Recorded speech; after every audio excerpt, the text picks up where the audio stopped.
ሰላም ውድ የሜሬጅ ሴክሬትስ ኤንድ ሶሉሽንስ ቻናል ቤተሰቦች እንኳን ደህና መጣችሁ። ዛሬ የምነግራችሁ ይህ ነገር የህይወት ምርጫችሁን ሊቀይር ይችላልና ቆም ብላችሁ አዳምጡኝ። ውድ እህቴ፣ አሁን እያዳመጥሽኝ ባለሽበት ቅጽበት ስልክሽ ላይ አንድ የፍቅር መልእክት ሊኖር ይችላል። አፈቅርሻለሁ የሚል፣ ናፍቀሽኛል የሚል ወይም ደግሞ የኔ ዓለም የሚል ቃል። ግን እስከ እውነቱን እንነጋገር። ማታ አልጋሽ ላይ ጋደም ስትይ ስልኩን ዘግተሽ ብርድ ልብሱን ስትደርቢ ልብሽ ውስጥ የሚመላለስ አንድ ትንሽ ድምጽ አለ። ያ ድምጽ እንዲህ ይልሻል፣ ይህ ሰው በእውነት ነው የሚወደኝ ወይስ ቃላቱ ብቻ ናቸው ያገጡት ብለሽ እያሰብሽ እያሰላሰልሽ ታድሪያለሽ። ምክንያቱም እውነታው ይህ ነው። ቃላት እርካሽ ናቸው፣ አጃቢም ናቸው። ቆንጆ ነሽ ለማለት ሰከንድ አይፈጅም። የእኔ ነሽ ለማለትና የኔ ዓለም ለማለት ጥረት አይጠይቅም። ብዙ ሴቶች በቃላት ማር ተለክፈው ድርጊቱ ባዶ የሆነበት ግንኙነት ውስጥ እድሜያቸውን ይጨርሳሉ። ዛሬ ግን የጥርጣሬውን ጭጋግ እንገፈዋለን። ዛሬ በዚህ ቪዲዮ አንድ ወንድ አፈቅርሻለሁ ሳይልሽ በድርጊቱ ግን ህይወትን ይሰጥልሻለሁ እያለሽ መሆኑን የምታውቂባቸውን 7 ጥልቅ ማስረጃዎች እናያለን። ይህን ቪዲዮ እስከ መጨረሻው ሲታዩ ዛሬ ያለሽበት ግንኙነት የወደፊት ተስፋ ያለው ይሁን ወይም ጊዜሽን እየበላሽ እንደሆነ ጥርጥር የሌለው መልስ ታገኛለሽ። እስከ መጨረሻው አብራችሁን ቆዩ። በተለይ ቁጥር 6 እና 7 ወንድ ልጅ ለእናንተ ያለውን ክብር የምትለኩበት ትልቁ ሚዛኖች ናቸው። ምልክት 1 ትኩረትና የማስታወስ ጥበብ። ወንድ ልጅ ከልቡ ሲወድሽ ጆሮ ብቻ ሳይሆን ልቡም ያዳምጥሻል። ብዙ ወንዶች ታወሪያቸዋለሽ፣ ራሳቸውን ይነቀንቃሉ፣ ግን ከ5 ደቂቃ በኋላ ስለምን ስታወሪ እንደነበር ብትጠየቁ መልስ የላችሁም። ከልቡ የሚወድሽ ወንድ ግን የረሳሽውን ነገር እንኳን ያስታውሻል።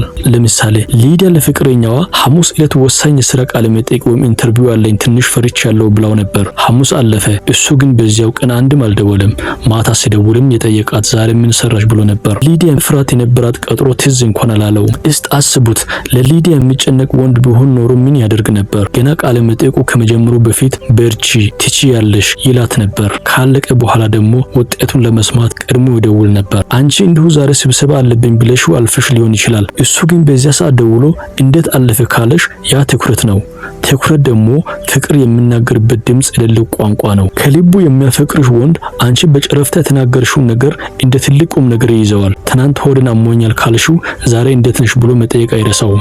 ምልክት 2 በንዴት ውስጥ የሚታይ ክብር። ይህ ታሪካዊ ጥያቄ ነው። ሲናደድ ምን አይነት ሰው ይሆናል? ብዙ ወንዶች ሲደሰቱ መልአክ ናቸው፣ ሲናደዱ ግን አንቺን የሚያቆስሉ ቃላትን ይወረውራሉ። እውነተኛ ፍቅር ያለው ወንድ ግን ቁጣው በጉዳዩ ላይ እንጂ በአንቺ ማንነት ላይ አይደለም። ይህ በጣም ወሳኝ ነጥብ ነው። ማንኛውም ሰው ደስተኛ ሲሆን መልካም ነው። ነገር ግን የአንድ ወንድ እውነተኛ ማንነት የሚወጣው ሲናደድ ነው።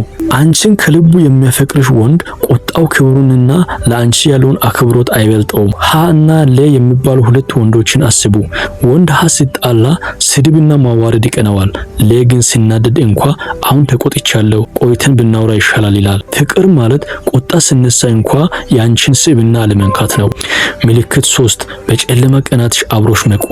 አብዛኛው ወንድ ፈገግታ ሲኖር አብሮ ይስቃል። እምባ ሲመጣ ግን ጥቂት ጊዜ ልስጥሽ ብሎ ይሸሻል። በፈገግታሽና በውበትሽ ላይ ተገኝቶ ነገር ግን ስታለቅሺ፣ ስትጨነቂ ወይም ሲበላሽብሽ የሚቆየው የትኛው ይሁን? ከልቡ የሚወድሽ ወንድ በአስቸጋሪ ቀናቶችሽ ላይ እንኳ ጥሎሽ አይሄድም። መፍትሄ ባይኖርም እንኳ ዝም ብሎ አጠገብሽ መሆኑ ራሱ ትልቅ የፍቅር መግለጫ ነው። ፍቅሩ ቆዳ ነው ወይስ ስር ሰዷል? የሚታወቀው ዝናብ ሲዘንብ እንጂ ፀሐይ ሲበራ አይደለም። ወንድ ከልቡ ሲወድሽ ምንም መፍትሄ ባይኖረው እንኳን አብሮሽ ቁጭ ብሎ ያዳምጥሻል። ምን ይሻላል ብሎ ከአንቺ ጋር ይጨነቃል። በደካማ ጎንሽ መሃል ሆኖ ብርታት ይሆንሻል እንጂ አይፈርድብሽም። ምልክት 4 አንቺን የማስተዋወቅ ኩራት። አንድ ወንድ አንቺን በምስጢር ይዞሻል ማለት ለወደፊቱ ቦታ የለሽም ማለት ነው። ወንድ ሲወድሽ ለቤተሰቡ፣ ለቅርብ ጓደኞቹና ለሚወዳቸው ሰዎች ሊያሳይሽ ይፈልጋል። ይህቺ ለኔ አስፈላጊ ሴት ናት ብሎ ሲያውጅ አንቺን የህይወቱ አካል ማድረጉን እያረጋገጠ ነው። ወንድ ደብቆ ሲወድሽ እሱም ብቻ አይደለም የሚደብቀው፣ ወደፊት አብሮሽ የመኖር ህልሙንም ደብቋል። ደብቆ የሚወድሽ ወንድ ነገ ጥሎሽ ሲሄድ የሚጠይቀው ሰው እንዳይኖር ይፈራል። ስለዚህ እውነተኛ አፍቃሪ ለቤተሰቡ ያስታውቅሻል፣ ለጓደኞቹ በኩራት ስምሽን ይጠቅሳል። ምልክት 5 የወደፊት እቅዱ ውስጥ ስምሽ መኖሩ።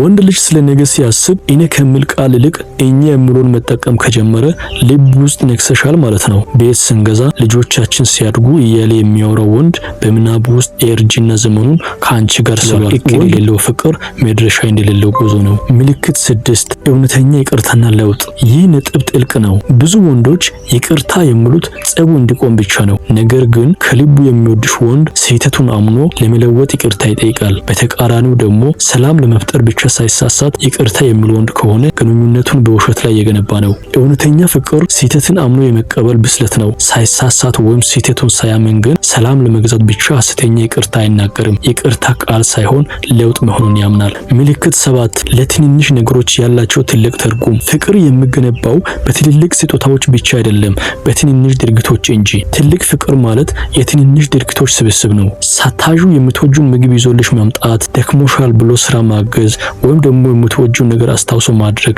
እነዚህ የልብ ትርታዎች ናቸው። ትልቅ ፍቅር ማለት የትንንሽ ቆንጆ ድርጊቶች ድምር ውጤት ነው። ውድ እህቶቼ ዛሬ እነዚህን 7 ነጥቦች አይተናል። ፍቅርን በጆሮአችሁ ሳይሆን በአይናችሁ መዝኑት። ቃላት አጃቢዎች ናቸው፣ ዋናው ተዋናይ ግን ድርጊት ነው። አሁን አንድ ጥያቄ ያለኝ፣ ካየናቸው 7 ምልክቶች ውስጥ የአንቺ ፍቅረኛ ወይም ባል ስንቱን ያሟላል? በቅንነት ኮሜንት ላይ ጻፉልኝ። ደግሞም ይህ ቪዲዮ ለሌሎች እህቶቻችን እንዲደርስ ላይክ እና ሼር ማድረጋችሁን እንዳትረሱ። ሰብስክራይብ በማድረግ ደወል ምልክቱን በመጫን ቤተሰብ ይሁኑ። ፍቅር በቤታችሁ፣ ሰላም በሕይወታችሁ ይሁን። መልካም ቆይታ